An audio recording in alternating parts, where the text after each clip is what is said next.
Good morning. Today is Sunday, December 29th, 2024. Every Jewish holiday has a component of its observance that takes place at home and a component that, preferably, ideally, takes place in the synagogue, where we are celebrating as a community. Now, each Yom Tov, each Jewish holiday, has a slightly different balance between home and synagogue. But Chanukah is the only Yom Tov that is primarily at home, which was a curious decision of our rabbis when they legislated this holiday, because the events that lead to the holiday of Chanukah, well, there was a military victory. That certainly didn't take place at home. There was a miracle of the oil, and that took place in the Beit HaMikdash and not in anyone's home. The home does not even feature in the story, in the narrative. And yet, our sages tell us, the Talmud says, Ner Chanukah, mitzvah lanicha al Pesach beso. The mitzvah is to light the Chanukah menorah by the door of our house. Yes, it's true, we also today light a menorah in the synagogue, but that's a custom, that's not a requirement, and that is only to publicize the miracle. A person doesn't fulfill their own personal obligation with what's done in the synagogue. So the mitzvah of Chanukah menorah is to light it near your door, at your home. And this is codified into law in the Shulchan Aruch, that the home is the central place of this mitzvah. Yes, it's true that in some places the menorah is placed just outside the home. This largely happens in Israel. And in other places, such as here, the menorah is placed inside our home, preferably in the window facing the door. But either way, it's focused on the home. And the Rambam goes further and says, mitzvasa, the mitzvah of Chanukah is sheyiyeh kol bayis ubayis madlik. The mitzvah is that every single Jewish house should have a menorah in it. Again, focusing on the home. In order to explain this, Rabbvi Michael Rosenzweig points out that the home, a Jewish home, is the appropriate integration of physicality and spirituality. The Jewish home should represent, it should consist of consistency and security and sanctity and dignity. It is the Jewish home that is most conducive to cultivating the values that foster spiritual growth. It should come from the home. When a young couple gets married, we have a blessing that we often say to them, may you be zoche, may you merit to build a bayis ne'eman b'Yisrael, a house of integrity, a house of faith among Israel. It's the building of a home that is the goal of families. And even though the miracles connected with Chanukah did not take place in a home, but the cultural struggle that underlies those miracles, the underlying conflict between the Assyrian Greeks and between the Jews, was about these core issues of what values there will be in a Jewish home.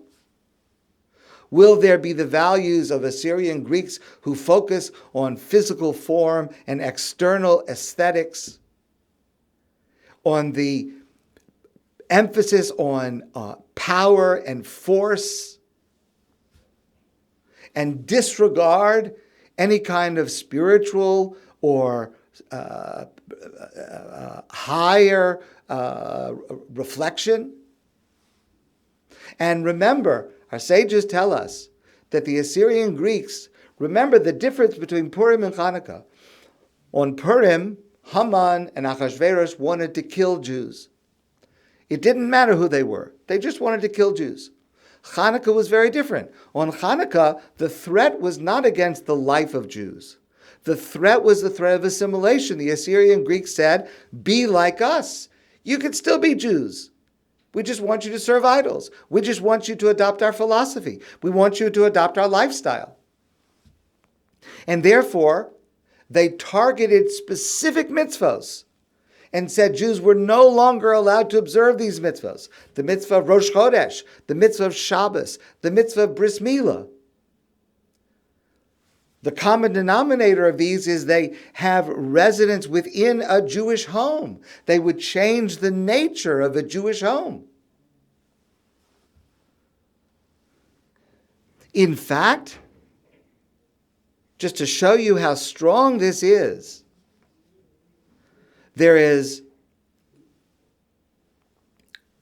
a line in the Rambam. Now, there is a difference of opinion about the correct wording of this line of the Rambam.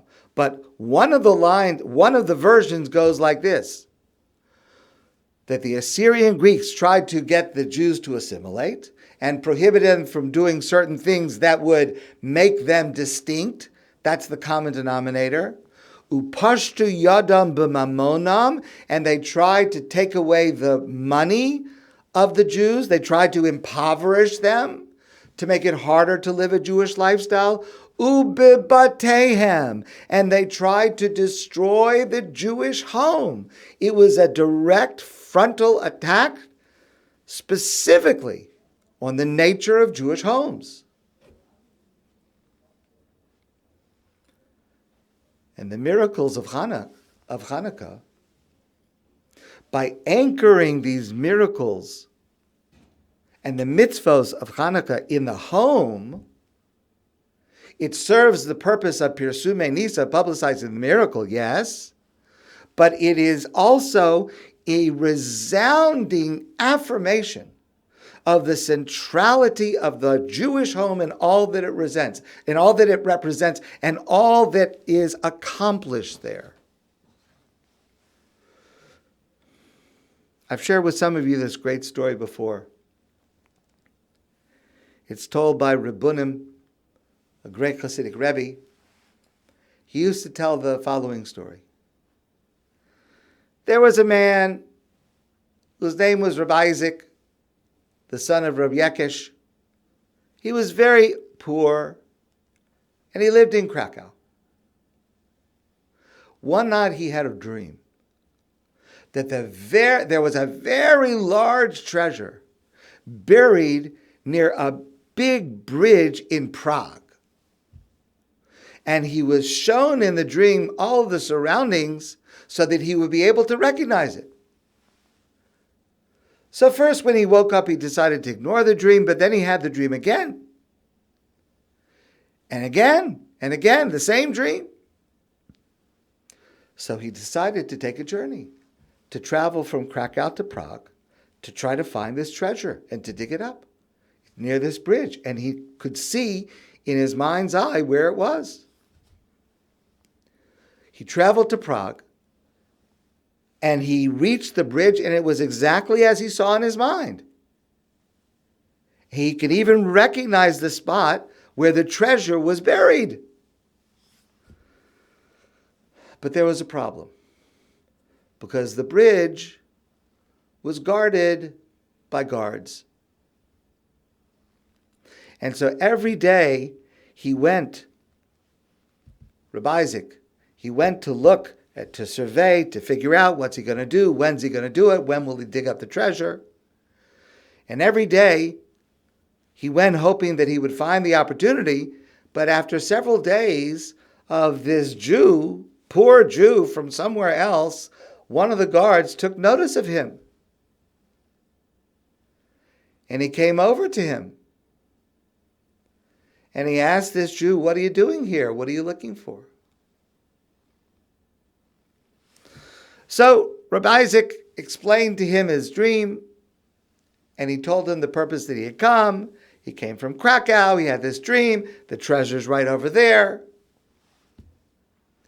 When the guard heard this story, he broke out laughing. He said, if I was as foolish as you, following foolish dreams, you know what I would have done? I would have gone to Krakow and dug under the oven of some Jew named Isaac, the son of Yekish, because I had a dream that under his oven there's a treasure. I'm not going to listen to such crazy dreams, so what are you doing here listening to crazy dreams? When this poor Jew heard the words of the guard, Rabbi Isaac understood that the purpose of his coming to hear these words was to know that the treasure was not in Prague. He would have to go back home. And he would have to search for the treasure in his own house. And there he would find it. And he returned home. And he searched. And he found the treasure under the stove. And he became a wealthy man. You know, so many of us search for wealth of all types. Physical, material, spiritual, emotional, and we look all kinds of places. But the truth is, the treasure is in our home. The treasure of Judaism is in our home. The treasure of values, of sensitivity, of harmony, of spiritual growth is in our home. That is the place that is best suited to transmit these values. Now, of course, our homes can only do this if we illuminate them with respect and with shalom bayis, harmony within the home, and respect in the fullest sense. Our homes have to live up to this potential, but this is the potential that they have. Now, please don't get me wrong. Synagogues are important. Believe me, I'm the rabbi of a synagogue. Synagogues are essential for the Jewish people. And Batei Medrash, study halls, and Jewish schools are central to the Jewish people. Have always been, will always be. But here's the fact. The Jewish home is the most important, most central institution in the transmission and in the flourishing of Judaism. Because that's the place where the transmission of values can best take place. And if we're not doing it there, and we're depending on some other institution to do that for us, it's not going to do as good a job. Maybe it's all we have. Maybe it's the only substitute that's available in a certain circumstance, but it will not do as good a job. Chanukah reminds us to focus on making our Jewish home the kind of home that is illuminated with kindness and with holiness and with respect, so that it can remain not only on Chanukah, but all year long as the focal point of the Jewish people and the flourishing of the future of the Jewish people. When we light our menorahs tonight and the other nights, and we're sitting at home, we should reflect on why we're doing the essence of the holiday of Chanukah at home and what it means. And think about what we need to do to make our homes the appropriate vehicle for being the central institution of Jewish life, just as the holiday of Chanukah teaches us. My friends, I want to wish you a great day and a very happy Chanukah. Today's the 4th day of Chanukah, tonight's the 5th, and I look forward to seeing you soon in person.